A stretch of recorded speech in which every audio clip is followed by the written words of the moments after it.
السلام عليكم، كل سنه وانتم طيبين، رمضان كريم عليكم. هنتكلم النهارده عن في 11 لاعب او 10 لعيبه من الزمالك المفروض يمشوا، اللي هم ربنا يرزقهم في حياه تانية. يعني طبعا ربنا مقسم لكل واحد رزقه، فهم يعني ياخدوا فلوس اللي ياخدوها، بس ربنا معاهم وربنا يرزقهم في اي مكان تاني غير النادي اللي انا بشجعه. 11 لاعب اولهم محمد عواد. محمد عواد هو حارس، ولا هو حارس توب ولا هو حارس وحش، هو حارس في المتوسط، هو بيرقصنا. بيلعب 5 ماتشات حلوين وخمسه لا، وبياخد مبلغ، يعني مبلغ اللي هو عامل ازمه.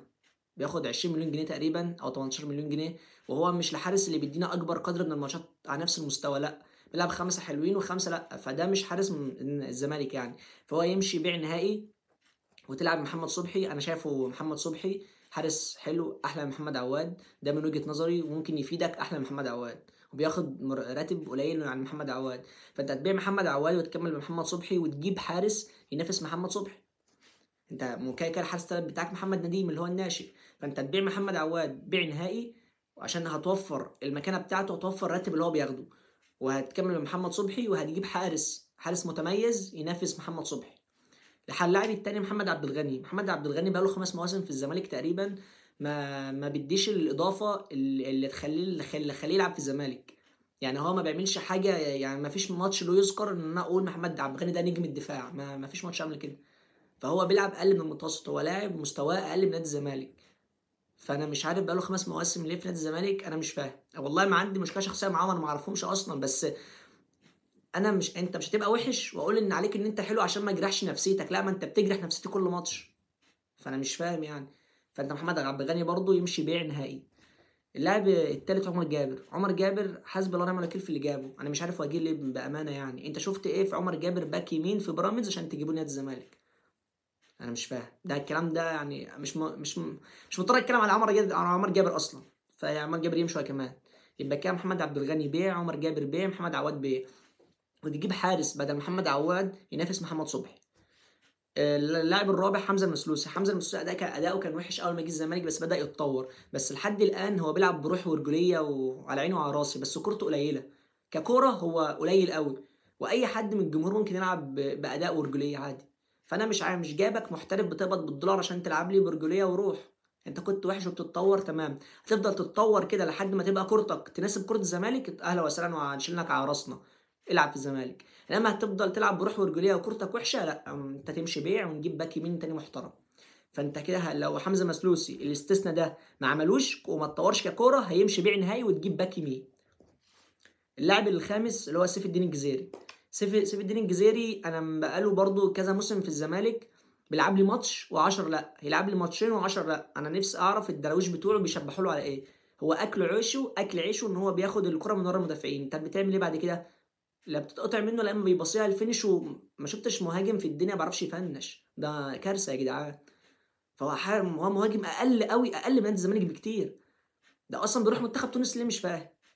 سيف الجزيري برضه يمشي بيع نهائي. هتقول لي طب ما يعني انت هتبيع سيف الجزيري وهتسيب ناصر منسي. ناصر منسي في كلتا الحالات الاثنين مش من مستوى نادي الزمالك، بس ناصر منسي احلى من الجزيري.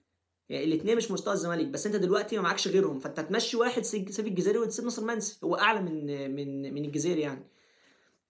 فانت هتمشي الجزيري وهتجيب مهاجم بداله ينافس ناصر منسي، او تجيب مهاجم يلعب مع ناصر منسي يعني. اللاعب السادس هو محمد اشرف رؤى. محمد اشرف رؤى برضو انا مش، ما فيش ديفندر، يعني هو الديفندر الوحيد تقريبا في الدوري المصري اللي بيقطع كرة بفاول. عمره ما قطع كرة من غير فاول، كل كرة بيقطعها بفاول، ما بيعرفش يحمي المدافعين اللي بيلعب قدامه، بينزل يقف معاهم في ال 18، ولا بيعرف يسلم ويستلم، ولا بيعرف يباص الكرة مثلا ياخد ريسك ويعمل اي كرة قدام. بياخد الكرة من الباك بتاعه سلامها للباك دي بس. ما بيعمل ليه، ما هوش الديفندر اللي لعب مش خط نص يلعب في نادي الزمالك محمد اشرف روق. فبرضه بيع نهائي وتجيب ديفندر محترم. اللاعب السادس دوت بقى السيسي، عمرو السيسي. يطلع اعاره ما يطلعش بيع. عمرو السيسي انا مش كنت متابعه باستمرار، بس انا كنت من الناس اللي بتطالب بيه انه يجي الزمالك من الموسم اللي فات. هو كان عامل موسم محترم مع اسمها دي، مع طلائع الجيش، وبامانه هو كان مقدم موسم حلو يعني. فهو جه الزمالك كميته مش ماشيه، او مستواه قل من الضغط بقى الجماهيري يعني عليه، او ايا كان مش عارف، بس هو ممكن يطلع ياخد اكبر قدر من الماتشات في فرقه متوسطه، وبعد كده يرجع لي تاني. لو جاب مستواه اهلا وسهلا، ما جاش مستواه يبقى نبيعه. فعمرو السيسي نفس الكلام على مصطفى شلبي، برضه كان مستواه حلو في انبي الموسم اللي فات، من ابرز الوينجات اللي كانت في الدوري. جه الزمالك برضه مستواه قل، فانت ممكن تطلعهم هو ومصطفى شلبي في فرقه ياخدوا اكبر قدر من الماتشات، يثبتوا نفسهم فيها تاني، يستعيدوا مستواهم وبعد كده يرجعوا. انما لو مستواش مستواهم ولسه زي ما هم، لا يبقى نبيعهم بقى. يبقى الاثنين الاعاره السيسي ومصطفى شلبي.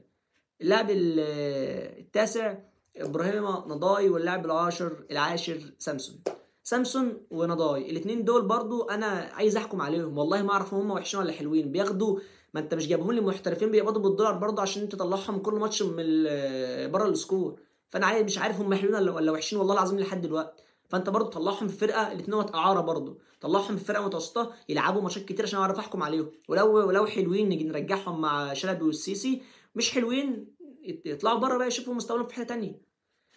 لاعب ال 11 عبد الله جمعه برضو، لا تطلعوا اعاره لا تطلعوا بيع. لا هتطلعوا اعاره لو جاب مستواه هترجعه تاني، انما لا تطلعوا بيع بقى وتدور على باك شمال حلو ينافس احمد فتوح، لان عبد الشافي كده كده هيعتزل الموسم اللي جاي ولا حاجه. فهم دمت اللي المفروض يمشوا: محمد عبد الغني ومحمد عواد ورؤى وعمر جابر. بيع المسلوسي لو هيتطور ككوره يدنيه، مش هيتطور نبيعه. الاربعه اللي طلعوا اعاره: سامسون، نضاي، شلبي، السيسي، عبد الله جمعه. لا تطلعوا اعاره لا تطلعوا بيع، انا ما عنديش مشكله، بس هتطلعوا اعاره مستواه اتحسن هتجيب، مستوى وحش هتبيعه، وهتجيب باك ليفت. الناس اللي انت هتجيبهم بقى، هتجيب حارس ينافس محمد صبحي، وهتجيب مهاجم محترم، وهتجيب وينج محترم، وهتجيب ديفندر، وطبعا وباك يمين.